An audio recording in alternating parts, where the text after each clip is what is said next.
Alright guys, welcome back to the channel. I appreciate you guys coming back. Today we're going to have a quick conversation about how I determine if a boa is gravid or not. There's different indications that kind of lead up to making a determination or not. I see a lot of people online posting wondering, how do I know if my boa is gravid, or some people will withhold food or feed based on the fact that they think their boa is gravid and they're not.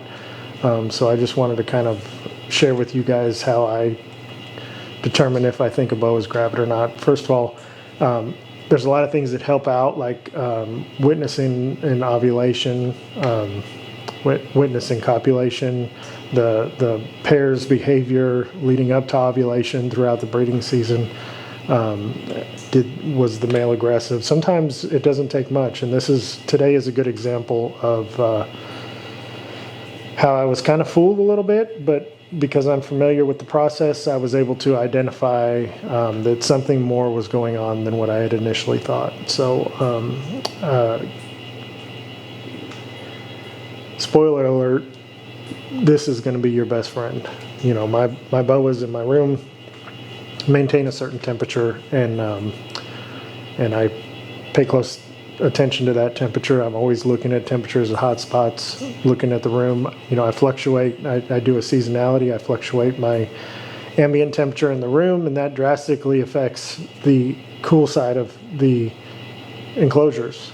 When you raise the ambient temperature in the room, that fuels that hot spot, and it fuels that ambient temperature inside the enclosures, and that's really important to pay close attention to what's happening in the enclosures, not just in the room. But this is going to be my main indication that I have a gravid boa. Sometimes that's not the case. Sometimes they'll fool you, especially first-time moms can be a little bit different. But I've found more often than not, this is what's going to show me that I have a gravid boa. So we'll flip over, we'll take a look at this girl. I'll kind of explain to you a little bit about what I saw. I'm not sure if I made it clear enough in the clip, but she had one baby last year. She only had one baby. So when we went into the 2026 breeding season, I thought, well, she had one baby. That didn't tax her body very much. Maybe I'll throw the male in and see if we can get another litter. And I really didn't see much action. I didn't see much courting on the male's behalf, and it just didn't seem like anything was happening. And I believe it was in March. Everything else was happening. You know, I was having other ovulations, and I said, you know what? I'm just going to pull him. He doesn't seem all that interested. I wanted to get her back on food. Hold on. Okay, sorry. I do a winter fast here, and I wanted to get her back on food and you know, building her body condition from the winter. And so I thought, I'm going to pull the male. I'm going to get her fed up nice and healthy, and try this again next season. So I did that. I pulled the male, fed her. I fed her in March, and before I know it, I started seeing little key indications that she might have been gravid. I didn't witness an ovulation. I have no idea what her pre-ovulation shed is. I'm not really good at record keeping. I'm going to make a video about that, why I am the way I am as far as record keeping, and it really bleeds over into every aspect of how I navigate through this hobby, as far as what I prioritize in my daily journey through the reptile hobby. Some people are very fact-based. They're very good at record keeping. They obsess over the minor details, and that's just not me.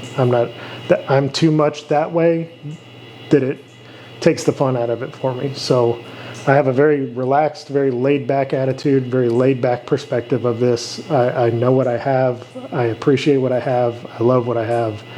And I just sit up here in my room and I play with my animals, you know. And there are people that fill those other roles, but that's just what I do. So We'll flip over now. We'll go over and we'll look at this girl. She's a North Brazil boa constrictor, and she's small.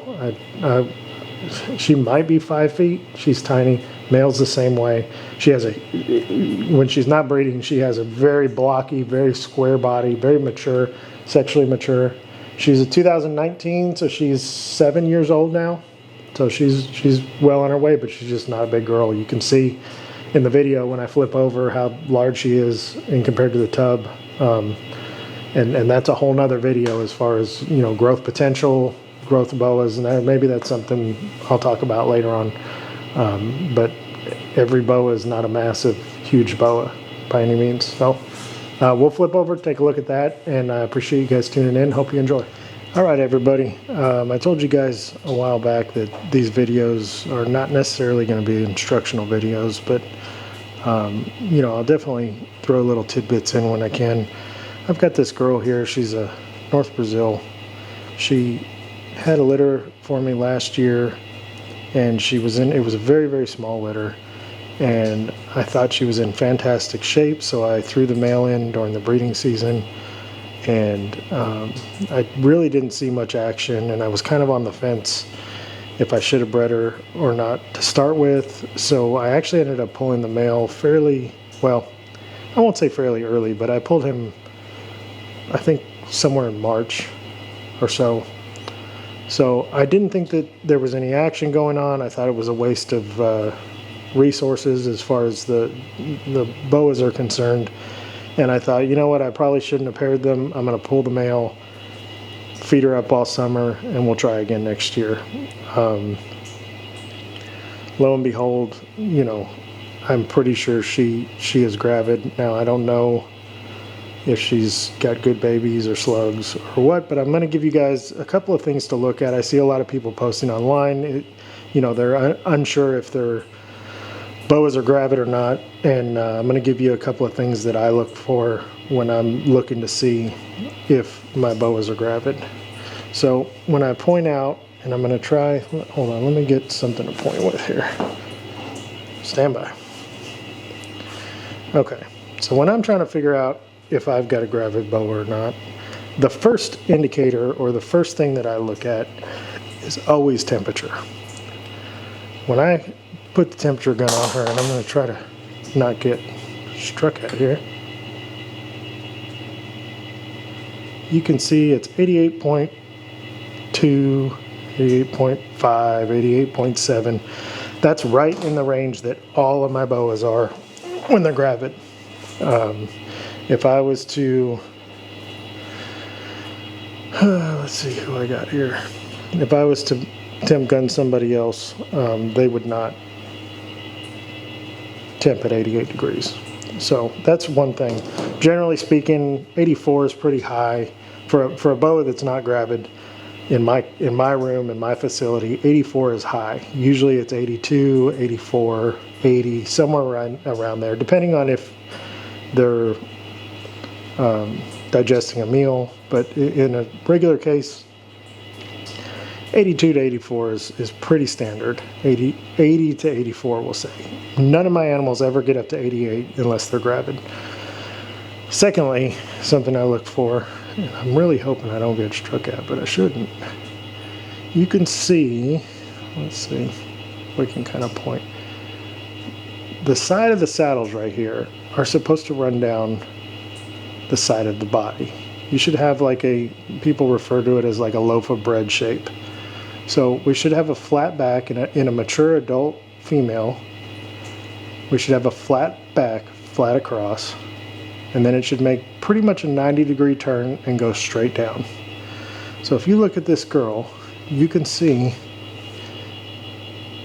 we've got, this is really hard, we've got this line right here on this saddle, and you can see how this bubbles out, this bows out, and it goes all the way down the tail.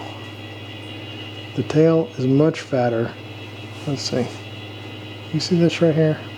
This is really difficult. This edge right here, you got an edge right here and an edge right here. That should be the side of the boa. Let me see if I can zoom in a little more. See if it'll keep focused. See where that color, right in the middle of the screen. If you follow, where's my pointer here? This line right here. Follow that line right there, all the way down the edge. That should be a 90-degree turn. We should have a flat back and a 90-degree turn straight down. And that is a very good indication, especially if you haven't fed a meal. You know, obviously if they're digesting a big meal, you're gonna have that, but this girl hasn't eaten in probably 2 months. So that, along with the temperature to me is the most dependable way, because early on, if you have an animal, say you have a boa like this and she's only got 6 fertilized ova in her, she's not going to look like this from the beginning. When she ovulates and when she has her post-ovulation shed, she's not going to look like this with 5 or 6 fertilized ova. Over time she's going to grow. Throughout gestation she's going to grow and get larger, and you'll start to see some of this stuff develop. So in the beginning you really have to lean on temperature as an indication of being gravid, or at least as a healthy litter. Now I have had some babies that have slugs, and they won't maintain the proper body heat. And I've had some first-time moms that didn't want to maintain the proper body heat. Sometimes I see an ovulation, I witness the ovulation, and I'm sorry if this is so shaky. I witness the ovulation, and then it's like, okay, what happened? She's not sitting on the heat, her temperature hasn't rose. Sometimes they'll kind of get the hang of that throughout gestation and they'll get more to the heat. And I've also had first-time moms that just refuse to go to the heat. They're not good maternal incubators. And and one thing I noticed this year, I have some second-time moms that did a much better job on their second go around. It's kind of like those instincts kick in after the first time, and they kind of get the hang of it. But I just wanted to point this out. I do see a lot of people from time to time saying, you know, how do I tell if my boa is gravid? And I'd say, you know, definitely following that line, following this body shape, about the last third of the body. That's a good indication. And temperature is always my primary resource for determining if a boa is gravid or not. So just wanted to throw this little tidbit in here, and hope you guys enjoyed it.